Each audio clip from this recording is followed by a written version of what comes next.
I am Hayden Panettiere, and we are here at the studio recording Until Dawn. My name is Rami Malek, and I play Josh. My name is Megan Martin. My name is Brett Dalton. My name is Antonella Lentini, and I played Hannah and Beth. My name is Jordan Fisher, and I play the character Matthew, Matt for short. I'm Nicole Bloom, and I play Emily in the game. My name is Noah Fleiss. I am Galadriel Steinman, and I play Ashley.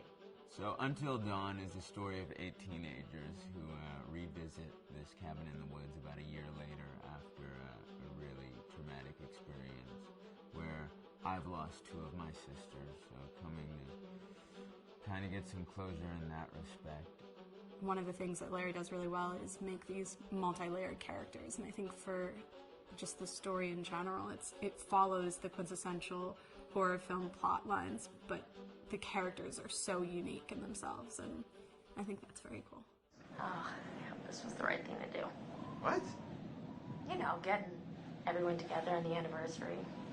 I mean, Josh seemed really pumped about us all doing something, didn't he? Yeah, no, he definitely did. I haven't seen him so excited about something in forever. Good, good. Sam and I have a few things in common, such as being huge lovers of animals, and she's a huge animal lover. She's vegan. She is a pacifist. I'm not quite sure if I'm gonna go as far as saying that I'm a pacifist, but she's spunky and cool. I know that she, I think, is made fun of a little bit by the rest of them who think that her morals and her beliefs in that area are a little ridiculous and they don't agree with them, but she doesn't care. It doesn't stop her from being herself, and that's something that I hope I have in common with her.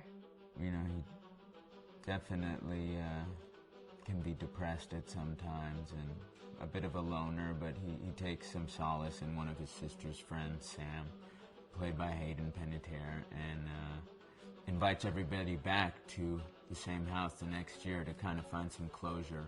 Jessica she has a whole lot of personality. She is definitely the sort of mean girl character that, you know, at school she knows she's pretty, she knows that boys like her, and she's going to use it to her advantage. He's got a big heart, and you can tell that that's very evident, especially how he treats his girlfriend, Emily, and, you know, he's kind of a meathead, but in the best way possible. She really knows what she wants, and she manages to get that from whomever it is, whether it be Matt or Mike. You know, she's really driven, and I can definitely relate to that. My character is Chris, and he is what society might consider the nerd of the group, and he kind of embraces it. Ashley she's a little more serious than some of the other girls. She's definitely very intelligent and thoughtful. She kind of looks at the whole big picture of things. She's not quite as geeky as Chris, but they connect in a lot of ways. Mike is like big guy on campus. He's the class president who has some charm and has brain, and I don't know, people seem to like Mike. He gets away with a lot, though. He can be kind of jerky. The fact that he really just kind of wants everyone to be happy, and he's a people pleaser, and I can definitely attest to being, you know, that guy. I'm always the friend that wants everybody to be happy and wants everybody to be taken care of, and that's definitely Matt. But also, like, this character is just so fun. I rarely get to play the bitch, and so it was really fun to do that. The spirit of things, seriously, what's wrong with you? Just try to lighten the mood, Em. Don't be like that. Like what? The way you're being. You always get like this. I just think this is just the coolest thing to be a part of, and I just think it's going to take the world by storm. I really do. I think this genre is the wave of the future, and I think that once people see the potential behind it, of getting to interact with the drama that you're witnessing unfold in such a realistic way, that this is how entertainment's going to be from now on.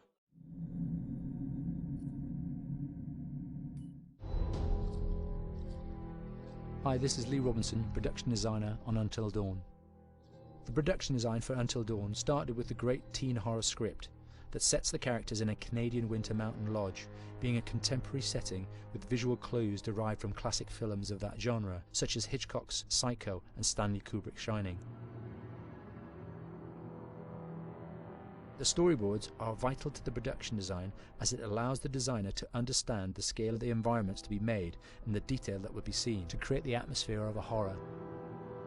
This took us into concepts that took these storyboards further, visualizing the world through the color palette, the lighting, tone and the mood, and developing key locations such as the lodge, the cable car stations, the forests themselves, the wilderness. As you can see, the environments and atmospheres change quite a bit from warm and inviting to cold and threatening. The Millionaire's Mountain Lodge was a key example. It was designed to be made from nearby stone and timber, embedding it into the landscape, with a contrasting and contemporary interior needing to be opulent and extravagant. We created dark and claustrophobic corridors with ominous and large open spaces, almost cathedral-like in size, and with huge structures to silhouette and dwarf the characters within, providing a labyrinth to explore and wander. Each character was developed with a strong visual identity in mind, with contrasting colours, tones and silhouettes to identify them, each to have their own texture, pattern and shape, so that when they were lined up you could always identify them. The costume designs allowed a range of clothes that would suit them for the cold winter weather, but also have an element of style and individualism, so that the audience could look at them and relate, recognizing themselves within them. A lady would like to cuddle up with her man by a nice cozy fire bathed in atmospheric mood lighting. Right. It'll get plenty toasty once we're rubbing up against each other. Mike. Yeah. Fire and mood lighting. Yes. Working with the lighting artists, we really brought the look and feel of the world together, and this required a thorough understanding of the visual language of teen horror. A key scene was where all the characters emerge out of the rear of the lodge chasing Hannah. A contrast is evident straight away from the exterior wilderness to the warmth of the lodge. The attention to character lighting here is through the bounce and rim lighting, accented colours and composition, creating characters that come from the dark into the light and back again with an emotional effect. Guys, there's someone outside. What the hell? Hannah! What's going on? Where's my sister going? It's fine. She just can't take a joke. It was just a prank, Han.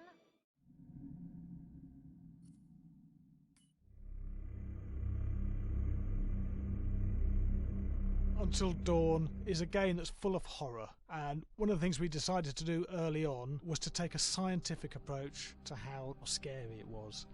So we did experiments on people and we measured their responses to the game. We've created a test area. It's as close to a home setup as we can get it. We've recruited ordinary people to play the game and we've left them to play it on their own. You're turning the light off.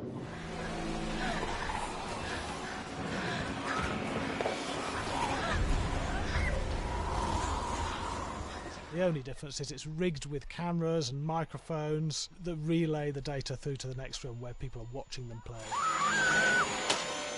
Bracelet here we use for biometric testing. It measures the player's emotional response. It's called a galvanic response sensor. It makes contact with the user's skin and it measures the electrical conductivity across their skin. It's the same principle as an old-fashioned lie detector. When you're stressed, you sweat a little, very sensitive, it picks up tiny changes if the player is feeling anxious or scared.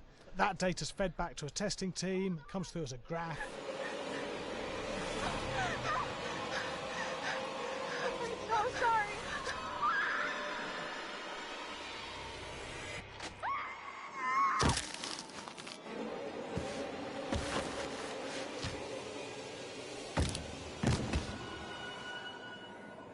There's no point testing one or two people, you have to test a lot of people. Watch your step.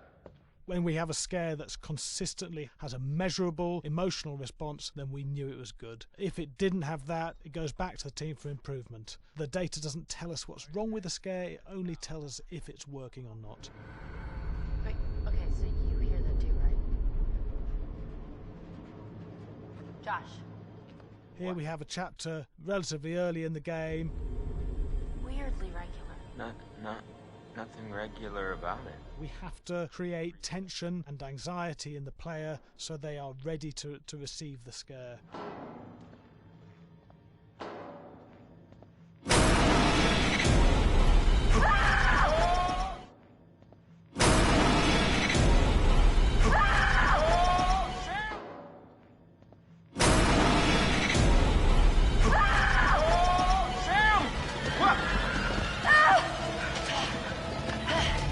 The player time to recover, to cool down, to calm down, and then start building the tension again before we do the next scare. Hey. What? Hey. What the hell? Boom. You just got mumped.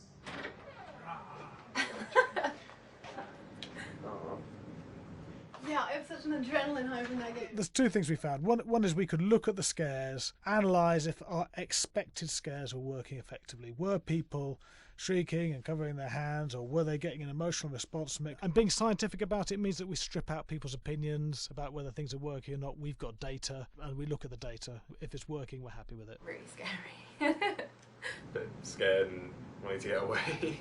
I actually be maybe a bit scared to play it on my own, but in a room with the lights on, yeah, with some other people as well, yeah, maybe. But because I'm a scaredy cat, I would play with someone in the room. And the lights on. It was one of the scariest games I've played in a long while.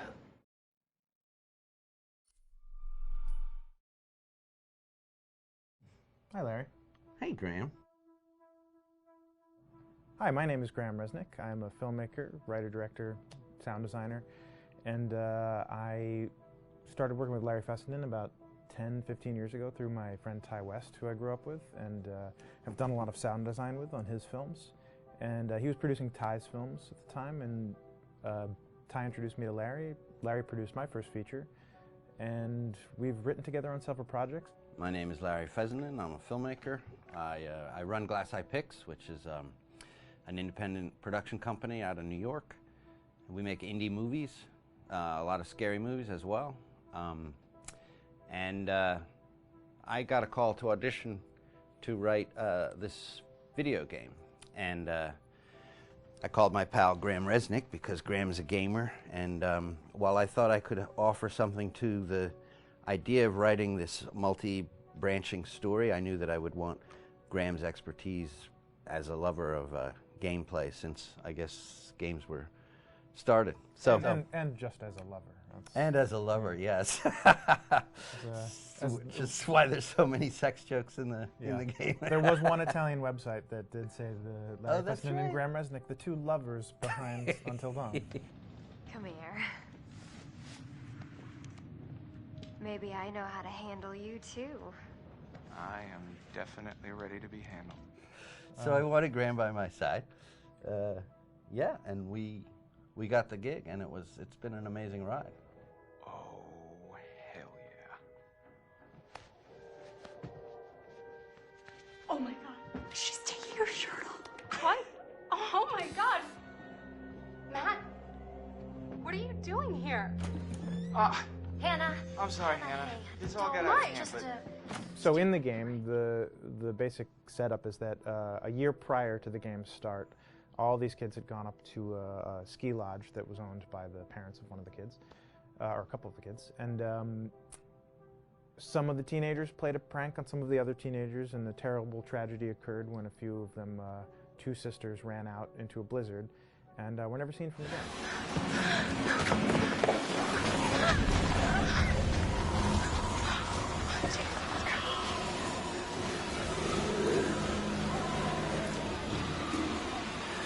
So now, a year later, this is kind of torn apart, this group of friends. They've gone through some trials and tribulations in the past year. The brother of the two girls has had a lot of psychological issues, and to kind of help him cope and help them all get over it, they all returned to the lodge a year later, back up on the mountain.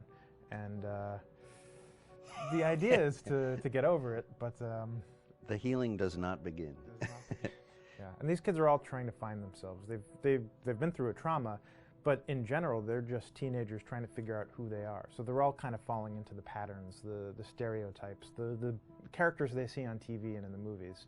I think we were very interested in taking genre tropes and kind of making them sort of refresh them.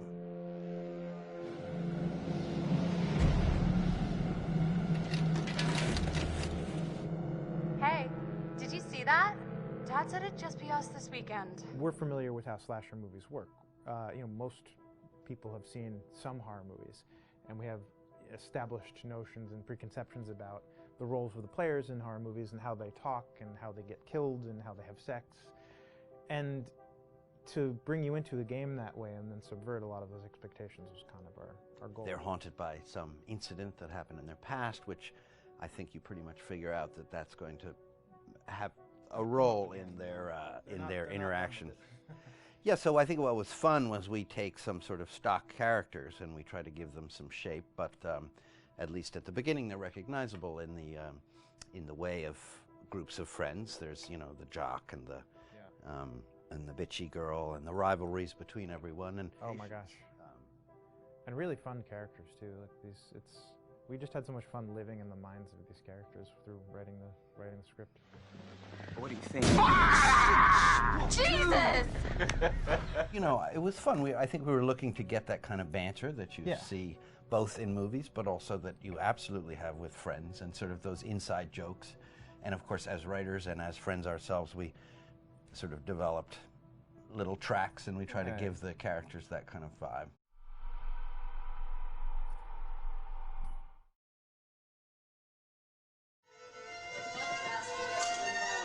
Yeah, fast and violent.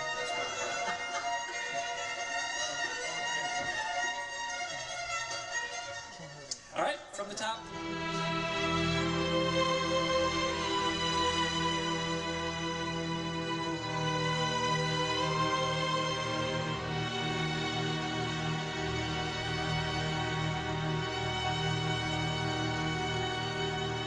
My name is Jason Graves, and I'm the composer for Until Dawn.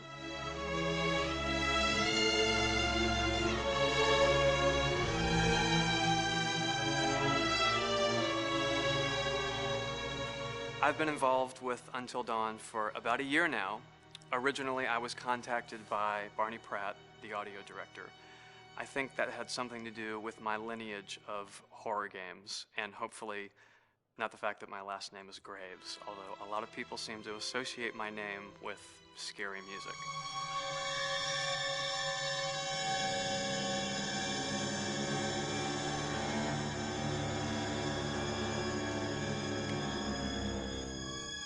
One of the things that was really exciting about working with Barney and the team at Supermassive is they really wanted something unique for the music. They wanted the music to stand out and be a character on its own in the game.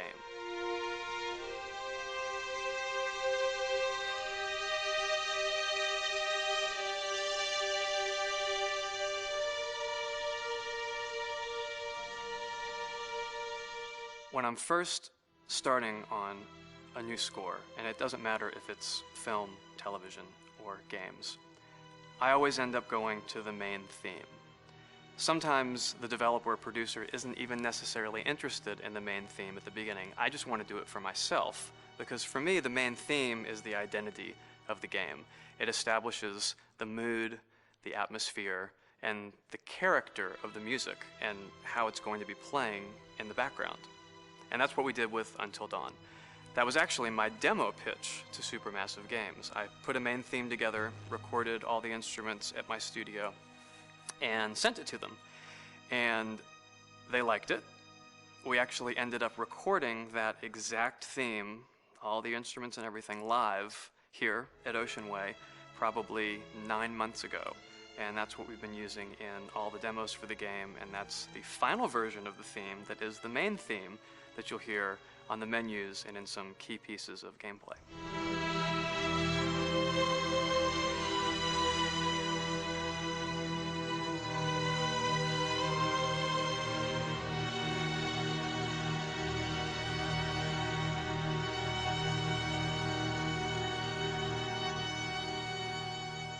I seem to have made a name for myself in horror. And there's something about scary music, I think it's maybe the lack of rules. The biggest rule in scary music is there are no rules, so you can do anything you want, and actually, if you end up doing things that don't feel like they would work out together, they kind of clash, and it ends up being even more effective for scary music. So that's what really drew me to Until Dawn, was the textures, plus writing thematic material that is interwoven with the scary textures. I haven't really done anything like that before. Usually it was just all tension all the time, and that's fun and it's great. But I'm actually at heart a very melodic composer. That's the kind of music I love listening to, and that's the kind of music I love writing. That's the kind of music I got to work on in Until Dawn. Very nice. Same thing.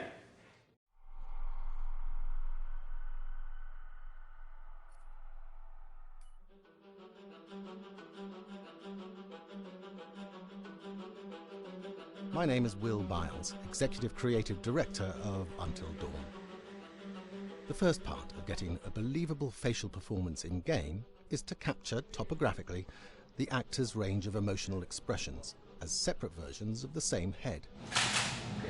Every tiny nuance gets digitized and merged, effectively creating a model that can recreate every facial movement that the actor makes. Once the topography has been recorded, the actor's performance itself can be captured by using a predetermined set of marker points drawn precisely on the face and a high-def helmet cam, wirelessly linked to capture devices. The camera is the small box where it looks like the microphone should be. Outro Sam. Mark. It records in high def the movement of the dots throughout the performance that will drive the expressions captured earlier. Unlike other systems, this form of capture is far less lossy because there are fewer interpretations between performance captured and performance rendered finally in-game. The audio is also recorded via two separate lavalier mics attached to the helmet. It takes a while for the actors to acclimatise to carrying around the recording devices and the helmet cams, but very soon the shoot becomes similar to any other effects shoot or a green screen shoot. The actors in these scenes are only recording facial animation, but use cursory body movements for pacing. Wait, and maybe we should all stick together and find everybody and make sure they're all okay, so... 1-1, the year before the prank. Take 2, Mark. Other than the other actors, they have to use their imagination for everything and everywhere that they are supposed to be seeing and feeling. Idiot! So dumb!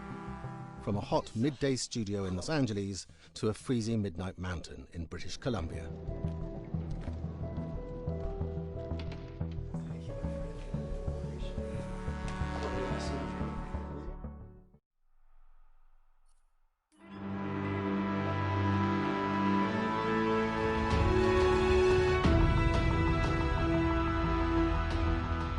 Until Dawn has a dynamic, ever-changing story, the facial performances and the body performances are recorded separately, with different systems.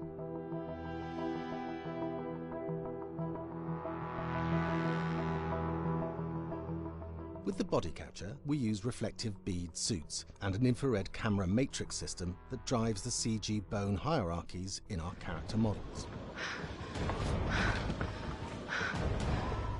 These performances cover everything from character locomotion, scene-specific performances and stunt work, most of which was recorded at studios in Pinewood and Shepperton, near London. Hannah! Hello? Combining all the elements seamlessly in the final game becomes a formidable editing and logistical task. Every variation, both physical and emotional, must be combined in these multi-edits. Scaffolding props have to stand in for the sets, because the hundreds of infrared cameras have to be able to see all of the reflective beads on the actor.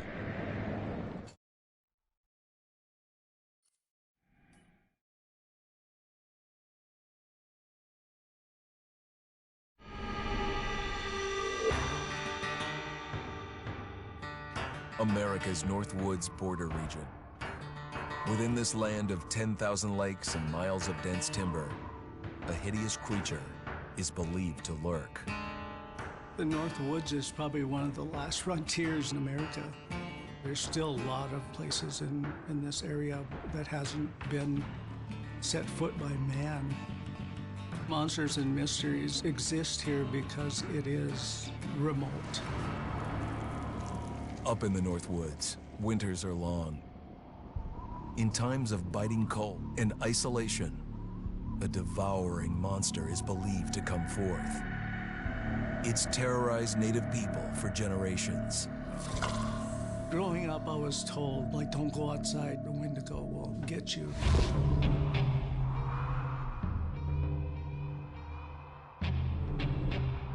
Among the traditions of the northern Algonquin tribes is the Wendigo, a monster that can seize hold of a person to carry out its hunger for human flesh.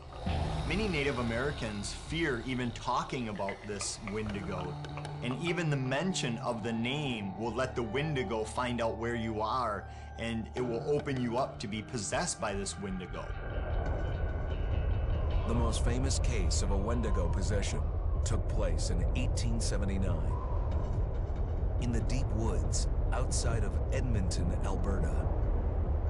Swift Runner, a Cree Indian, was a trapper and a guide. He had left town the previous autumn with his wife, 6 children, and his mother. But when Swift Runner returned in spring, he was alone. Swift Runner came into a nearby village telling this heartbreaking tale. I had to watch them starve to death. Of his family being killed by starvation, and that he was the only survivor. My whole family gone. It wasn't hard to understand a family falling victim to a brutal winter. To even not. Yet something was suspicious about Swift Runner. He was a strapping man, and he came into town weighing over 200 pounds. It didn't look like somebody who had just weathered a terrible winter. He wasn't malnourished, didn't look like he was starving. He looked healthier than ever. After a few nights, it became clear that something was wrong. He started having night terrors, screaming in his sleep. I am the Wendigo! Villagers alerted the police. Swift Runner actually guided them back to his winter cabin. When they got there, that's when they saw the true horror.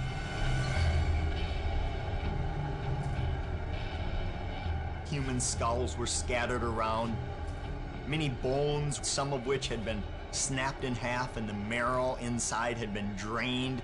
They had never seen anything like it. Swift Runner had killed his entire family, shooting them, hitting them with an axe, strangling, and then eating most of their bodies.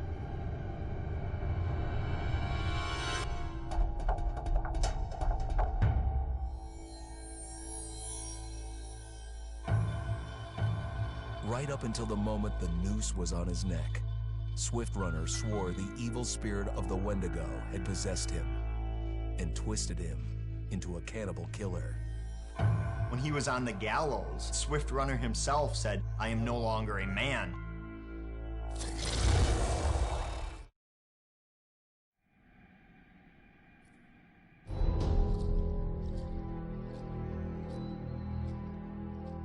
Just move over there. Go on, move. Let me say what I came to say. I'm here to tell you what you're up against being back on this mountain. You should never have returned. I don't know why you did after what happened last year. You mean with Hannah and Beth? Yeah, how could you know without being involved?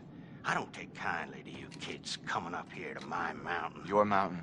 The mountain don't belong to me, it's true. But it don't belong to the Washingtons. This mountain belongs to the Wendigo. Hi, this is Lee Robinson, production designer at Supermassive Games. Understanding the ancient myths of the Wendigo was key for their development that helped the visual look. Through sketches and concepts, these elements were visualized, such as eyes being milky, almost dead, with loss of lips and eyelids due to frostbite, fangs growing and arms and legs getting longer, with skin hardening and thickening to look snarling and menacing, yet withered and lean. The hell was that? Another fucking piece of... Fingers and toenails extending like claws, allowing them to climb effortlessly. We made them look gaunt and weathered, and having ragged remains of clothes they wore. Blood-stained and rotten, with patches of hair still remaining, they retained strong skeletal limbs, which enable them to be agile and quick through the environment. Where are you? My name is Jamie Gallipo, animation director at Supermassive.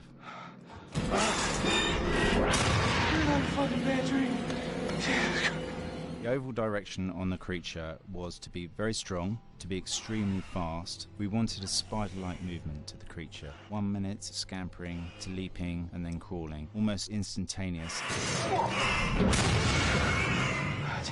And finally, we wanted the creature to have this real, uncontrollable thirst for flesh.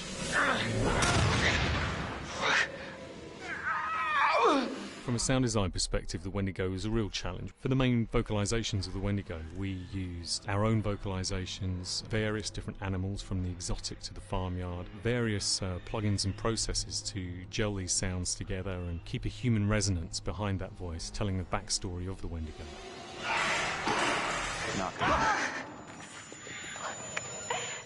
During the chase sequences, the anger of the Wendigo is felt by encircling breaths, screams and screeches that essentially chase you as you're being chased by the Wendigo.